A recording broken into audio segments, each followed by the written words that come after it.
ಕನಸುಗಳಿಗೆ ಇಲ್ಲಿ age limit ಇಲ್ಲಪ್ಪೋ ಅಂತ ಇಲ್ಲಿ ಒಂದು ಟೈಟಲ್ ಹಾಕೊಂಡು ಸೊ ಕಲರ್ಸ್ ಕನ್ನಡದಿಂದ ಒಂದು ಪ್ರೋಮೋ ಅಪ್ಲೋಡ್ ಆಗಿದೆ. ಅದು ಬಿಗ್ ಬಾಸ್ ಅಗ್ನಿ ಪರೀಕ್ಷೆಯ ಮತ್ತೊಂದು ಪ್ರೋಮೋ, ಅದು ಇವತ್ತಿನ ಪ್ರೋಮೋ ಅಂತಾನೆ ಹೇಳ್ಬೋದು.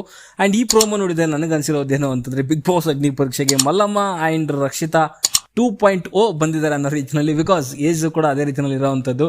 ಒಬ್ಬರಿಗೆ 70 ಆದರೆ ಇನ್ನೊಬ್ಬರಿಗೆ 20 ಮೇಲೆ ಅಂತಾನೆ ಹೇಳ್ಬೋದು. ಸ್ವಲ್ಪ 25 ಅವ್ರಿಗೆ ಜಾಸ್ತಿ ಇತ್ತು. ಬಟ್ ಅವ್ರಿಬ್ರು ನೋಡಿದ ಫಸ್ಟ್ ಟೈಮ್ ಅನ್ಸಿದ್ದು ಹಂಗೆ ನನಗೆ ಮಲ್ಲಮ್ಮ ರಕ್ಷಿತಾ ಅನ್ನೋ ರೀತಿಯಲ್ಲಿ.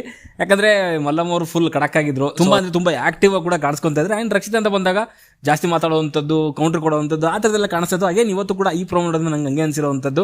ಒಬ್ರು 72 ವರ್ಷದ ಹಿರಿಯರು ಬಂದಿದ್ದಾರೆ, ಜೊತೆಗೆ ಸೊ 20 ವರ್ಷದ ಕುಮಾರಿ ಅನ್ನೋ ಹುಡುಗಿ ಕೂಡ ಬಂದಿದ್ದಾರೆ. ಸೊ ಬಿಗ್ ಬಾಸ್ ಅಗ್ನಿ ಪರೀಕ್ಷೆನಲ್ಲಿ ಕುಮಾರಿ ಅನ್ನೋರು ಸೊ ಸ್ಟಾರ್ ಒಂದು ಪರ್ಫಾರ್ಮರ್ ರೀತಿಯಲ್ಲಿ ಏನೋ ತಗೊಂಡಿದ್ದಾರೆ, ಒಂದು ಅವಾರ್ಡ್ ರೀತಿಯಲ್ಲಿ ಕೊಟ್ಟಿದ್ದಾರೆ. ಅವ್ರಿಗೆ ಅವಾರ್ಡ್ ಅಲ್ಲ, ಆಕ್ಚುಲಿ ಒಂದು ಬ್ಯಾಡ್ಜ್ ಹಾಕಿದ್ದಾರೆ ಸ್ಟಾರ್ ಅಂತ. ಮೇ ಬಿ ಅವರು ಬಿಗ್ ಬಾಸ್ 13 ಹೋಗ್ಲಿಕ್ಕೆ ಇನ್ನೊಂಚೂರು ಒಂದು ಸ್ಟೆಪ್ ಮೇಲೆ ಹೋದ್ರು ಅಂತಾನೆ ಹೇಳ್ಬೋದು, ಅಗ್ನಿ ಪರೀಕ್ಷೆಗಿಂತ ಮೇಲೆ. ಅದಾದ್ಮೇಲೆ ಮೇ ಬಿ 2-3 ರೌಂಡ್ ಇರುತ್ತೆ ಅಂತ ಅನ್ಸುತ್ತೆ. ಓಕೆ, ಅದ್ರ ಜೊತೆಗೆ ಅಲ್ಲಿ ಇನ್ನೊಬ್ರು 72 ವರ್ಷದಿಂದ ಬಂದಿದ್ದಾರೆ. ಮೇ ಬಿ ಅವರು ಟೀಚರ್ ಅಂತ ಅನ್ಸುತ್ತೆ. ಸೊ ಅವರು 72 ವರ್ಷ ಆಗಿದೆ. ಸೊ ಅವರು ಬಿಗ್ ಬಾಸ್ ಅಗ್ನಿ ಪರೀಕ್ಷೆಗೆ ಬಂದಿದ್ದಾರೆ. ಸೊ ಗೊತ್ತಿಲ್ಲ ಸೆಲೆಕ್ಟ್ ಮಾಡ್ತಾರೋ ಮಾಡಲ್ವಾ ಅಂತ. ಬಟ್ ಅವರಂತೂ ಸೆಲೆಕ್ಟ್ ಆಗಿದ್ದಾರೆ. ಅಂದರೆ ನೆಕ್ಸ್ಟ್ ಸ್ಟೆಪ್ಗೆ ಸೆಲೆಕ್ಟ್ ಆಗಿರುವಂಥದ್ದು 20 ವರ್ಷದ ಕುಮಾರಿ ಅನ್ನೋರು. ಸಖತ್ ಮಾತಾಡ್ತಾರೆ, ಗೌಂಡ್ರು ತುಂಬ ಚೆನ್ನಾಗಿ ಕೊಡ್ತಾರೆ. ನಮಗೆ ಇಂಗ್ಲೀಷಲ್ಲಿ ಅರ್ಥ ಆಗಲ್ಲ, ಸೊ ಕನ್ನಡದಲ್ಲಿ ಹೇಳಿ ಅನ್ನೋ ರೀತಿಯಲ್ಲಿ ಹೇಳ್ತಿದ್ದಾರೆ. ಮೇ ಬಿ ಸ್ಕೂಲ್ಗೆ ಹೋಗಿಲ್ಲ ಅಂತ ಅನ್ಸುತ್ತೆ.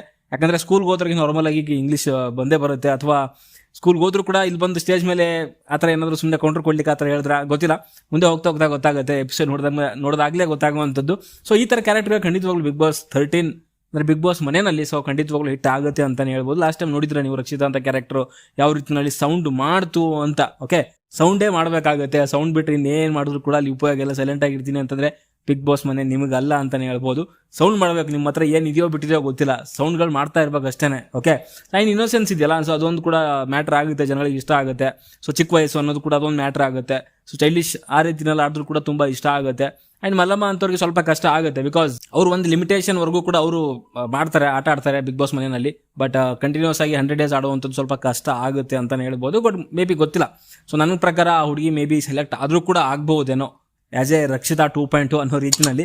ಲಾಸ್ಟ್ ಟೈಮ್ ಹಿಟ್ ಆಗಿರೋದ್ರಿಂದ ಮೇ ಬಿ ಈ ಟೈಮಲ್ಲೂ ಕೂಡ ಜನಗಳು ಅವಳನ್ನ ಇಷ್ಟಪಡ್ಬೋದು. ಆಮೇಲೆ ತುಂಬ ಚೆನ್ನಾಗಿ ಮಾತಾಡ್ತಾರೆ, ಫಾಸ್ಟ್ ಆಗಿದ್ದಾರೆ ಆ್ಯಂಡ್ ಆಕ್ಟಿವ್ ಆಗಿದ್ದಾರೆ. ಸೊ ಮೇ ಬಿ ಅದಕ್ಕೋಸ್ಕರ ಅವ್ರು ಸೆಲೆಕ್ಟ್ ಆದರೂ ಕೂಡ ಆಗ್ಬೋದು ಅಂತಲೇ ಹೇಳ್ತೀನಿ. ಓಕೆ, ಸೊ ನಿಮ್ಮ ಅನಿಸಿಕೆ ಅಭಿಪ್ರಾಯ ಈ ಪ್ರೋಮೋ ಬಗ್ಗೆ ಅಂತ ಕಮೆಂಟ್ ಬಾಕ್ಸಲ್ಲಿ ತಿಳಿಸಿ. ಇದೇ ರೀತಿಯ ವಿಡಿಯೋಗಳಿಗೆ ಚಾನಲ್ ಸಬ್ಸ್ಕ್ರೈಬ್ ಮಾಡ್ಕೊಳ್ಳಿ ಅಂತಲೇ ಹೇಳ್ತೀನಿ. ಓಕೆ, ಬೈ ಬಾಯ್.